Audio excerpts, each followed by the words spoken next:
কেউ কথা রাখেনি। ৩৩ বছর কাটল, কেউ কথা রাখেনি।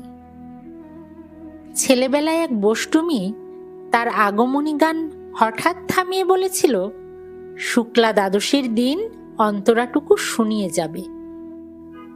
তারপর কত চন্দ্রভূক অমাবস্যা চলে গেল, কিন্তু সেই বষ্টমী আর এলো না।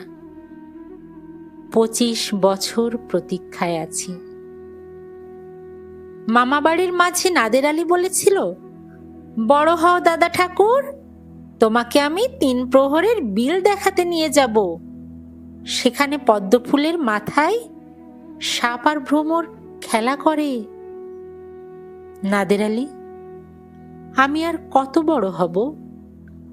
আমার মাথায় এ ঘরের ছাদ ফুঁড়ে আকাশ স্পর্শ করলে তারপর তুমি আমায় ৩ প্রহরের বিল দেখাবে?